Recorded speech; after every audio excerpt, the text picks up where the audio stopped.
नमस्कार दोस्तों, कैसे हैं आप। आशा करता हूं कि आप काफ़ी अच्छे होंगे। हमारे इस वैकेंसी अब चैनल में आपका हार्दिक स्वागत है। तो जीडीएस कर्मचारियों के लिए 3 महत्वपूर्ण न्यूज़। जीडीएस को 8वां वेतन आयोग मिलेगा कि नहीं मिलेगा, इसका अभी कुछ कह नहीं सकते।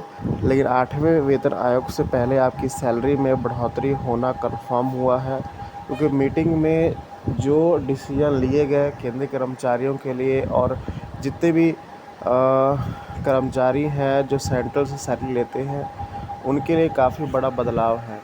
ठीक है। साथ में पोस्ट ऑफिस में धोखाधड़ी के केसेस बढ़ रहे हैं, जिसका इम्पैक्ट जीडीएस कर्मचारियों पर आ रहा है। इसके रिगार्डिंग भी एक न्यूज़ है और एक लिस्ट जारी की गई है जिसका इंतज़ार आप सभी जीडीएस कर्मचारियों को था, जो जीडीएस कर्मचारी प्रमोट हुए उनको था। ठीक है। तो बहुत सी इम्पोर्टेंट खबरें हैं जो आपके साथ साझा करेंगे। अगर चैनल पे आप नए हैं, चैनल को आप ज़रूर सब्सक्राइब कर लें। साथ में आप घंटे का निशान भी दबा दें ताकि आने वाली वीडियो की नोटिफिकेशन आपको मिल सके, उसका फ़ायदा सबसे पहले आप ले पाएँ। तो चलिए इस वीडियो को हम स्टार्ट करते हैं और सभी जो इम्पोर्टेंट न्यूज़ है एक एक करके हम देखेंगे। और इस वीडियो को आप तमाम ग्रामीण डाक सेवक तक शेयर ज़रूर करिएगा। ठीक है। तो पहली न्यूज़ की तरफ बढ़ते हैं। जो पहली न्यूज़ है आपकी सैलरी को लेकर है। अभी जो जितनी मीटिंगें हुई हैं उसमें एक ही बात पहले थी कि फिटमेंट फैक्टर और फैमिली यूनिट की बात की गई थी, लेकिन अभी का दौर अपनी स्क्रीन पे आप देख पा रहे होंगे। अभी के टाइम जो इन्फ्लेशन रेट है जो सीपीआई का, वो 3.48 है।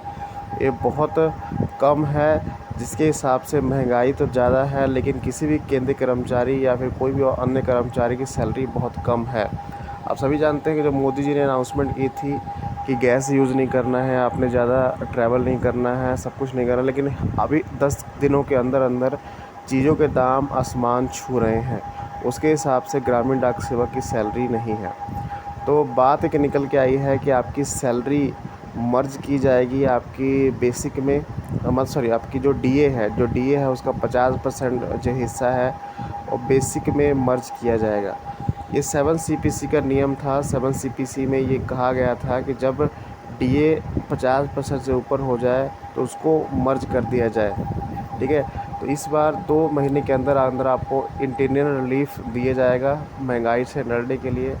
अब जान लेते हैं, अगर जीडीएस कर्मचारी का जो डीए है वो अगर बेसिक में मर्ज हो जाता तो क्या इनको फ़ायदा होगा। ठीक है। जैसे एग्ज़ाम्पल आप लेते हैं, किसी कर्मचारी की जो सैलरी है मान लीजिए 10,000 है। ठीक है।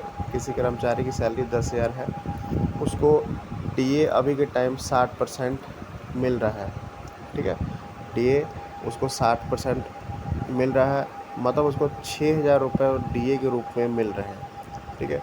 इसमें से 50% अगर मर्ज हो जाता है तो 5,000 रुपये हुए। तो उसका नया बेसिक जो बनेगा, बेसिक पे किसी भी जीडीएस का जो 10,000 वाला है उसका 15,000 बेसिक हो जाएगा। ठीक है। और 10% आपको अन्य मिलता रहेगा। तो ये 10% है, ये आपके 15% के बेसिक पे लगना चालू हो जाएगा। ठीक है। 10% जो है 1500 के बेसिक पे लगना चालू हो जाएगा। मतलब जीडीएस कर्मचारियों को भी कम से कम 500 से 600 का अंतर यहाँ पर देखने को मिलेगा सैलरी में। कोई ज़्यादा बड़ा फ़र्क नहीं है। एक कर्मचारी को, जो केंद्रीय कर्मचारी है, उनको 2,000 का फ़र्क दिखेगा और जो जीडीएस कर्मचारी हैं उनको यहाँ पर 500 से 600 का फ़र्क अपनी सैलरी में दिखेगा। ठीक है। लेकिन उनकी बेसिक बढ़ जाएगी, जिसके सब जो भी कुछ अलाउंसेस छोटे मोटे मिलते हैं या अन्य डीए मिलता है वो नए बेसिक के ऊपर लगना चालू होगा। तो क्योंकि अभी 18 महीने पड़े हैं 8वें वेतन आयोग को आने के लिए, बहुत टाइम पड़ा है। लेकिन अगर ऐसी ही महंगाई बढ़ती रही तो केंद्रीय कर्मचारी, जीडीएस कर्मचारी, जो भी कोई भी कर्मचारी है वो सरवाइव नहीं कर पाएगा। ठीक है। आप इस बात से रिलेट करते होंगे। ठीक है। ये बहुत इम्पोर्टेंट है। अपनी स्क्रीन पे आप देख भी पा रहे होंगे कि पहले कितना बढ़ोतरी हुई है। 2 से 3% की बढ़ोतरी यहाँ पर की जा रही है। ठीक है। ये बहुत कम है। इसका पूरा पीडीएफ अगर कैलकुलेशन का देखना चाहते हैं, आपको डिस्क्रिप्शन बॉक्स में मिल जाएगा, वहाँ से आप डाउनलोड कर सकते हैं। चलिए आगे बढ़ते हैं अगली खबर की तरफ। तो दिन पर दिन यहाँ पोस्ट ऑफिस में यहाँ पर धोखाधड़ी केसेस बढ़ रहे हैं। यहाँ पर उससे जो है जीडीएस कर्मचारियों पर भी बहुत बड़ा इम्पैक्ट यहाँ पर आ रहा है। अपनी स्क्रीन पे आप देख पा रहे होंगे, प्रयागराज की बात है। यहाँ पर प्रयागराज में जो एक 55 वर्षीय पोस्ट मास्टर थे, मंगलवार को फांसी लगाकर उन्हें आत्महत्या कर ली। ठीक है, तो उनके ऊपर 65 लाख रुपए की हेरा फेरी का इल्ज़ाम लगा है। ठीक है, और ये सिर्फ इल्ज़ाम है, अभी सबूत साबित नहीं हुआ है, क्योंकि जब इन्होंने सुसाइड किया उस सुसाइड के आसपास उनको एक सुसाइड लेटर मिला। उसमें जो है उसमें एक कर्मचारी की बात यहाँ पर की गई है कि उनको फंसाया गया है। ठीक है, तो वो चीज़ें नहीं हो रही थी, तभी उन्होंने यहाँ पर सुसाइड कर लिया, और जिसकी वजह से जो है कार्रवाई अब शुरू हो रही है। अपनी स्क्रीन पे आप देख पा रहे होंगे। ठीक है, पुलिस ने खांचाई के खिलाफ आत्महत्या के लिए उकसाने के केस दर्ज कर लिया है। घटना एयरपोर्ट के थाना क्षेत्र के अंतर्गत देवप्राग कॉलोनी की है। ठीक है, 55 वर्ष, क्या नाम है इनका, जगदम्बा प्रसाद श्रीवास्तव। 55 वर्ष का शव मंगलवार सुबह कमरे में लुंगी के सहारे फांसी लटका मिला। सूचित पर पुलिस जांच शुरू हो चुकी है। तो दिन पर दिन ये चीज़ें मैंने कल आपको बताया भी था, कुछ साइट्स ऐसी हैं जहाँ पर धोखाधड़ी हो रही है। कुछ लोग ऐसे हैं जो जीडीएस कर्मचारी के साथ धोखा कर रहे हैं, बड़े अधिकारियों के साथ धोखा कर रहे हैं, तो आपको बच के रहना पड़ेगा। ठीक है, तो ये चीज़ें यहाँ पर निकल कर आ रही हैं। बहुत अच्छी खबर नहीं है, पर बहुत कह सकते हैं कि हैरान करने वाली खबर है कि किसी को फंसाया गया है, इतने वरिष्ठ पोस्ट मास्टर को। ठीक है, अपने यहाँ कमेंट में ज़रूर बताइएगा। चलिए आगे बढ़ते हैं न्यूज़ की तरफ। तो एक लिस्ट यहाँ पर जारी की गई है। इस चैनल के साथ हर स्टेट का कोई ना कोई जीडीएस कर्मचारी या फिर डाक कर्मचारी जुड़ा हुआ है, तो उसके लिए ये खबर इम्पोर्टेंट हो सकती है। यूपी के जो आपके कंपैशनेट अपॉइंटमेंट का केसेस चल रहा था 2023 का, क्योंकि बहुत पुराना केस है, और इसके ऊपर यूनियन ने भी आवाज़ उठाई थी कि क्यों नहीं इसको जारी किया जा रहा है।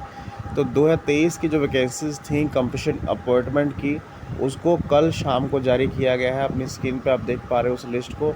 इसमें कोई पीए है, कोई जीडीएस से पीए बना है, जीडीएस से एमटीएस बना है, जीडीएस से पोस्टमैन बना है, उनका नाम और उनका रैंक और किसके स्थान पर उनको जॉब मिली है, कौन से चीज़ें अपनी स्क्रीन पे आप देख पा रहे होंगे। ठीक है, कौन सा डिवीज़न है, और इनको यहाँ पर कंपैशनेट अपॉइंटमेंट मिला है। अब अगर आप नहीं जानते कंपैशनेट अपॉइंटमेंट क्या होता है, कि किसी की डेथ के हो जाती है, माता की, पिता की, कोई भी जो कि सरकारी कर्मचारी है या फिर जीडीएस कर्मचारी कुछ केंद्र में है, तो उसके स्थान पर उसको जॉब दी जाती है। उसके बेटी को, अब तो बहू का प्रावधान भी हो चुका है। ठीक है, तो ये लिस्ट आपको डिस्क्रिप्शन बॉक्स में मिल जाएगी, वहाँ से आप डाउनलोड कर सकते हैं। और इस खबरों को जितनी मैंने दी हैं उसको जीडीएस कर्मचारी तक शेयर जरूर करिएगा। धन्यवाद।